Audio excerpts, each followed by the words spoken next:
The last thing Mr. Squirrel had on his 2025 bingo card was becoming some kid's pocket poo-tang. Not the nut he was looking for.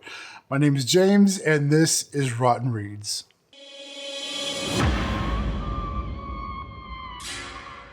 Rob Nelson's debut splatterpunk novel, Made a Monster, is the coming-of-age story about two teens brought together through the abuse they suffered at the hands of their parents. Adrian has a strange hobby involving decomposed rodents. Kendra is the new girl in town with a dark secret and a taste for the unusual. When these two get together, Kendra brings out Adrian's violent nature in horrifying ways. This may be Rob's debut novel, but as well as it was written, you wouldn't think that. The structure was good, the plot was cohesive, and it had a great flow. The only pacing issue I had was a scene that took place in a school equipment room. It was the one time I was like, okay, come on, let's move it along here.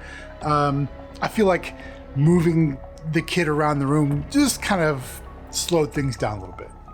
We do get a lot of character development through flashbacks that were perfectly interlaced with the present story.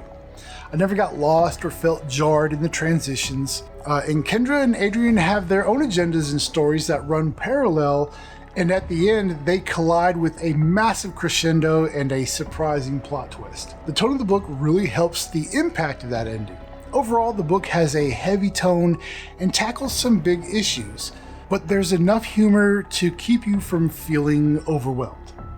Now, driving this dark and twisted tale are our main characters, Adrian and Kendra. Nelson gave both these characters so much personality.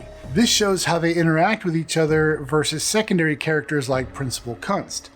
Yes, Kunst. And the other students in the school. We see how strong of a young woman Kendra is, but we also see how much she struggles to hold it together throughout the book. Adrian lives in a semi-dissociated state, but Kendra has the ability to bring a part of him back to the conscious world. At least that's what he leads us to believe. We also get glimpses of the true Adrian when he's out in the woods working with his hobby.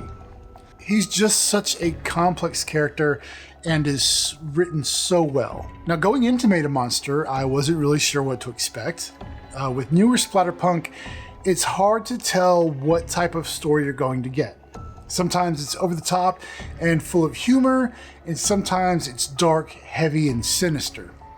Made a Monster is a good blend of both, and I look forward to reading more of Rob's work in the future. Now, while you can buy the paperback at Amazon and other bookstores, you can get signed copies at robnelsonhorror.com, and that is what I did. He wrote a very nice little message in there for me. Hopefully you can see that on the camera. And that's what I suggest you do, is go pick up a copy from his website. And until next time, my name is James, and you've been watching Rotten Reads. Stay rotten, y'all.